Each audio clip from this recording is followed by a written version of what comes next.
Hello everyone, ओम नमः शिवाय and welcome back to the channel. I hope कि आप सभी ठीक होंगे और अपना भी ध्यान रख रहे होंगे और आप सभी की तैयारी भी एकदम अच्छे से चल रही होगी। तो आज हम एक मॉक टेस्ट का एनालिसिस करने वाले हैं जो कि है टेस्ट बुक का 2025 का एडवांस मॉक टेस्ट। तो ये मैंने अभी कुछ टाइम पहले लगाया था लेकिन मैं इसका एनालिसिस नहीं करवा पाई थी, तो अभी मेरे पास कुछ कमेंट्स भी आए थे तो आज उसी का एनालिसिस करेंगे। तो आप एक चीज देखना, जो ये 2025 का टेस्ट बुक का जो एडवांस मॉक टेस्ट है ना, इसकी कट ऑफ को आपको यकीन नहीं होगा इस कट ऑफ देखने के बाद कि इतनी कट ऑफ रह सकती है। क्योंकि जो इस पेपर का, जो इस मॉक टेस्ट का लेवल मुझे लगा ना, तो कहीं ना कहीं मुझे ऐसा लग रहा था देखकर कि हाँ, अगर एग्जाम का लेवल आता होगा ना तो ऐसा ही होगा, ना ज्यादा इजी तो नहीं था, डिफिकल्ट आप बोल सकते हो या फिर मॉडरेट बोल सकते हो, लेकिन इजी नहीं था। क्योंकि मैथ अच्छी खासी थी, जैसी 2017 के पेपर में आई थी ना मैथ, ऐसी मैथ थी। हिंदी भी आसान नहीं आई थी, जीके जीएस तो पहले ही डिफिकल्ट है, उसके बाद ये जो मॉक टेस्ट का जो लेवल इन्होंने रख रखा था ना, तो बहुत सभी चीजें थोड़ी सी डिफिकल्ट सी थी। तो आज इसी के बारे में बात करेंगे कि क्या क्या चीजें रही, कैसा मॉक टेस्ट था। और आप सभी, अगर आपके पास टेस्ट बुक पर कोई भी पास या कुछ भी है तो आप एक बार इस मॉक टेस्ट को लगाकर जरूर देखना। 2025 का टेस्ट बुक का एडवांस मॉक टेस्ट है, तो उसमें अभी 2 मॉक टेस्ट आए हैं एडवांस के, अभी और ओपन नहीं हुए हैं, टाइम टू टाइम ओपन हो जाएंगे जैसे जैसे आगे टाइम बढ़ता जाएगा। अभी सिर्फ 2 ओपन हुए हैं, 2 में से मैं 1 लगा चुकी हूँ, 1 मैंने नहीं लगाया अभी। तो यही था। देखो, जो भी लोग पूछते हैं ना कि दीदी पीवाईक्यू भी हैं क्या टेक्स्ट बुक पर, तो सारे पीवाईक्यू हैं, 2017 के भी हैं, 2018 के भी हैं, और जो 2023 में जो मॉक टेस्ट उन्होंने दिए थे वो भी हैं, और 2025 के जो मॉक टेस्ट आए हैं यूपीएसआई के लिए वो भी हैं। तो सभी चीजें हैं, वो बाकी आप चीजें देख लेना, मुझे सिर्फ इतना बताना था जो लोग पूछ रहे थे। तो अभी करते हैं एनालिसिस। सबसे पहले अगर मैं बात करूँ ना हिंदी की, हिंदी भी ऐसी दे रखी थी ना, मतलब इतने आसान से क्वेश्चन भी गलत हुए, और आसान तो थे ही नहीं, मतलब आसान होते तो फिर इतनी कट ऑफ थोड़ी ना जाती। तो ये था, हिंदी में काफी क्वेश्चन गलत हुए क्योंकि बहुत अच्छे अच्छे लेवल के क्वेश्चन दे रखे थे। रचनाएं भी जो पूछ रखी थी ना, एकदम ऐसा दूर दूर तक कहीं नाम भी नहीं सुना होता मैंने, तो कुछ ऐसी रचना पूछ रखी थी। और जीके जीएस तो पहले ही मेरी बेकार है, उसके बाद ये जो मॉक टेस्ट का जो लेवल था तो ये और भी ज्यादा बेकार हो गई। और मैथ ठीक गया है क्योंकि कुछ क्वेश्चन रह गए थे, कुछ तो ऐसे थे जो टाइम कम की वजह से रह गए।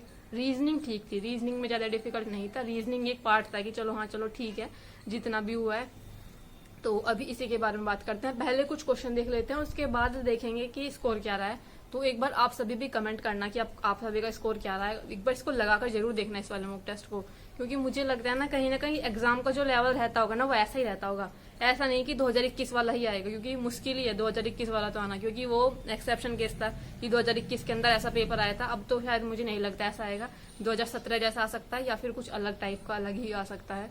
तो अभी कुछ क्वेश्चन देखते हैं सबसे पहले, तो उसके बाद बात करेंगे स्कोर की। जिन भी लोगों ने लगा रखा है, लगाने वाले हो, तो टेक्स्ट बुक पर ना वैसे जो लाइव मॉक टेस्ट होते हैं ना यूपीएसआई के, वो भी आए हुए हैं। तो लाइव में लगाती रही हूँ, अभी लगाया भी नहीं अभी। तो सबसे पहले हिंदी में ना एक क्वेश्चन था कि संक्षेपण को कितना करना चाहिए। सबसे पहले तो मुझे देखकर ये समझ में नहीं आ रहा था कि क्या पूछा है, मतलब क्या चीज संक्षेपण।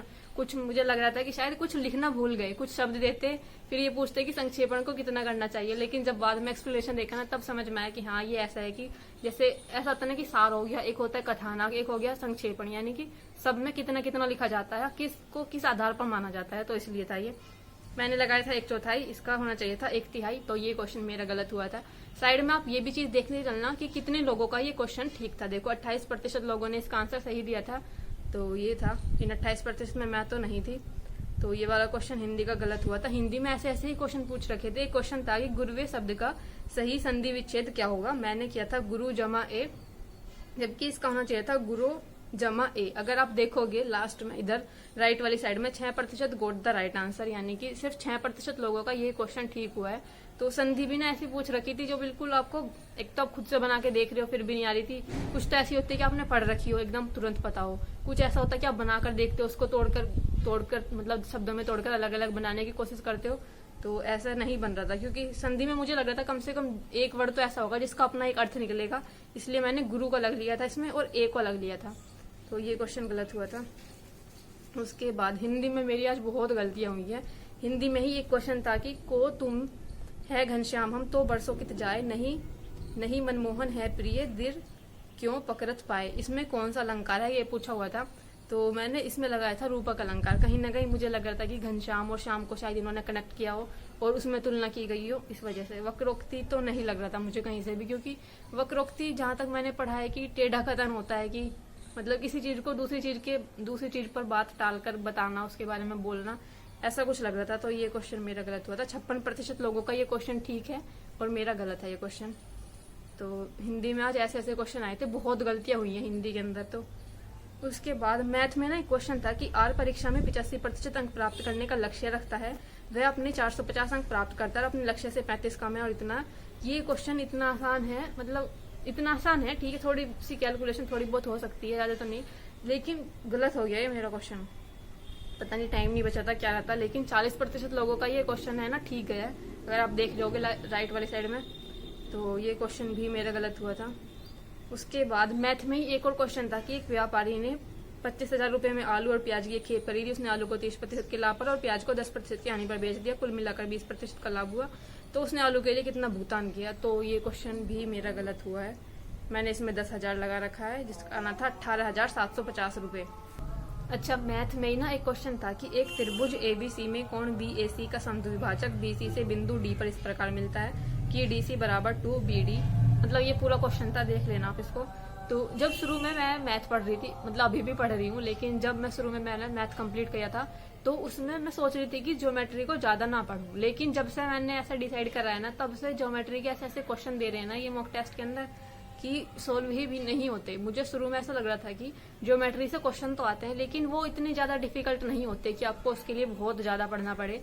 लेकिन इस वाले क्वेश्चन को इनको देखकर ऐसा लग रहा है कि ज्योमेट्री भी अच्छे से पढ़नी पड़ेगी, क्योंकि ये क्वेश्चन सोल्व भी नहीं हो रहा था। और इधर आप देखोगे ना, सिर्फ 13% लोगों का इसका ठीक आंसर आया है।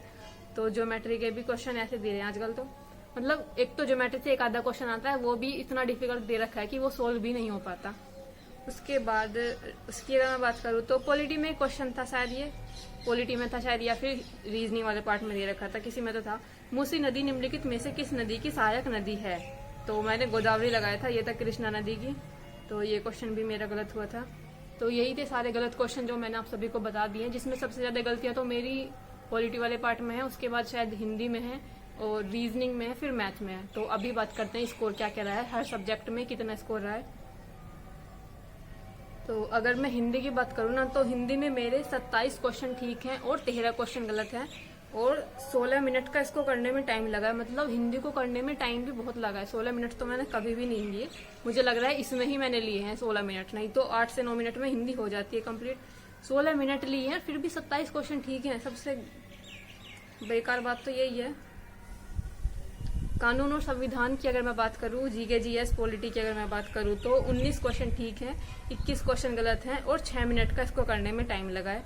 6 मिनट लिए हैं, लेकिन क्वेश्चन उतने ही ठीक है जितने में रहते हैं, 18-19 के करीब। कुछ तो आ भी रही थी इस वाले पेपर के अंदर या इस मॉक टेस्ट के अंदर, हर एक पार्ट इतना डिफिकल्ट सा पूछ रखा था। कुछ क्वेश्चन बिल्कुल ऐसा लग रहा था कि 2017 का ही कोई पेपर दे रही हूँ। उसके बाद मैथ वाले पार्ट में मेरे 34 क्वेश्चन ठीक हैं और 6 क्वेश्चन गलत हैं। 51 मिनट का इसको करने में टाइम लगा था। और रीजनिंग के अंदर मेरे 30 क्वेश्चन ठीक हैं और 10 क्वेश्चन गलत हैं। 43 मिनट का इसको करने में टाइम लगा था। रीजनिंग में गिरा था स्कोर। तो आई थिंक यही थे कुछ। इसके बाद बात करते हैं टोटल स्कोर की। तो टोटल जो मेरा जो स्कोर रहा था टोटल, वो रहा था 275 रहा है और 831 जो है रैंक रही है। 831 रैंक है, 275 मेरा टोटल स्कोर है। और सबसे इंटरेस्टिंग बात पता क्या है, 275 ही इसकी कट ऑफ थी। मतलब बिल्कुल बाल बाल बची हूँ मैं कट ऑफ क्लियर ना कर पाने से, क्योंकि जब मैंने इसमें, एक तो जो ये मॉक टेस्ट देते हैं ना टेक्स्ट बुक वाले, इसमें दिखाते नहीं है कि क्या क्या चीजें रखी गई हैं, कि इसमें आपका स्कोर क्या है, परसेंटाइल क्या है, आपको खुद एक बार देखना पड़ता है। उसके बाद ये जो इन्होंने कट ऑफ दे रखी है ना, ये भी आपको खुद क्लिक करके देखनी थी। तो 831 रैंक है, 275 इसमें स्कोर हुआ है। लेकिन अगर आप देखोगे ना, सबसे हाईएस्ट स्कोर के भी 375 हैं। जहां आप RWA पर देखते हो वहां पर 400 में से 400 बहुत लोगों के आपको मिलेंगे, लेकिन यहाँ पर पहले रैंक के 375 है और दूसरे के 352 है और तीसरे के 345, यानी कि 345 एक तरह से आप ये मानो कि हाईएस्ट स्कोर है 345। तो फिर हमारे तो कहाँ ही आते इसके अंदर। तो अगर हाँ इतने के 7वें नंबर के भी 340 है। तो आपने स्कोर भी देख लिया कि कैसा रहा था मॉक टेस्ट। एक बार इसको लगाकर जरूर देखना और अपना जो भी आपका स्कोर रहा है उसको जरूर शेयर करना। तो यही चीजें मुझे कुछ बतानी थी कहीं ना कहीं। और देखो जैसे काफी सारे लोग हैं ये बोलते रहते हैं कि दीदी आप मॉक टेस्ट बहुत लगाते हो। हाँ, क्योंकि देखो मुझे ऐसा लगता है ना कि भाई सिलेबस इतना होता है, आप कितना भी पढ़ लो सिलेबस कभी कंप्लीट नहीं होता। मॉक टेस्ट आपको लगाने ही पड़ेंगे, आपको इम्प्रूव करना है, टाइम बढ़ाना है कि आप कम टाइम के अंदर ज्यादा क्वेश्चन कर पाओ अपने पूरे टाइम के अंदर पूरा पेपर सही से सोल्व कर पाओ, ये सब कुछ ना पूरा जब प्रॉपर मॉक टेस्ट देने के लिए बैठते हो उसी से ही इम्प्रूव होते हैं ये। तो बस इस तरह से ही मैं मॉक टेस्ट लगाती रहती हूँ। वीक में 1 या 2 तो मॉक टेस्ट लगाई देती हूँ। एक तो संडे में RWA का रहता है और बाकी जो वीक जो पूरा बचता है ना इसमें एक टेक्स्ट बुक का, तो ये मेरा रूटीन रहता है। क्योंकि RWA का मॉक टेस्ट मुझे ज्यादा मतलब ठीक है, देखो आ रहे हैं फ्री में आ रहे हैं लगा लेते हैं, लेकिन कुछ ना ज्यादा सीखने को नहीं मिलता, मुझे ऐसा लगता है RWA के मॉक टेस्ट से। तो ये ऐसा नहीं है कि मैं किसी की बुराई कर रही हूँ, लेकिन जो चीजें हैं वो तो बतानी है ना। क्योंकि देखो क्वेश्चन हर बार हर मॉक टेस्ट के अंदर 4 से 5 क्वेश्चन गलत आते हैं, 4 से 5 क्वेश्चन रिपीटेड होते हैं, चाहे तो वो पिछले मॉक टेस्ट के हों या फिर किसी दूसरे के हों, उसी दिन के यूपी पुलिस के मॉक टेस्ट के हों या फिर किसी दूसरे के हों। रिपीटेड क्वेश्चन होंगे, उसके बाद मिस्टेक इतनी होती है। और सबसे बड़ी बात भाई, एक बार भी अगर आप कहीं रुके या कुछ भी हुआ, थोड़ा सा नेटवर्क वीक हो गया, आपके सारे क्वेश्चन गायब हो जाते हैं। तो इस वजह से कहीं ना कहीं इस चीज में टेक्स्ट बुक बिल्कुल ठीक है, उसमें ना तो कभी आपके क्वेश्चन गायब होंगे, ना कभी कुछ ऐसा कि टाइम इधर का उधर दिखा दिया, सब कुछ आप एकदम प्रॉपर तरीके से एनालिसिस करते हो। और क्वेश्चन भी ऐसा रिपीट नहीं होता कि जो पहले मॉक टेस्ट में आया था वही सेकंड में रख दिया, वही थर्ड में रख दिया, तो ऐसा भी नहीं होता। तो इसलिए मैं एक RWA का लगा लेती हूँ और एक जो है टेक्स्ट बुक का लगा लेती हूँ। तो बस इस तरह से चल रही है अपनी तैयारी। बाकी आप भी ऐसे ही अपनी तैयारी करते रहो और ये वाला मॉक टेस्ट लगाकर जरूर बताना कि मुझे आपका स्कोर क्या रहा है। तो बाकी मिलते हैं नेक्स्ट वीडियो में, तब तक के लिए bye bye, take care and Radhe Radhe.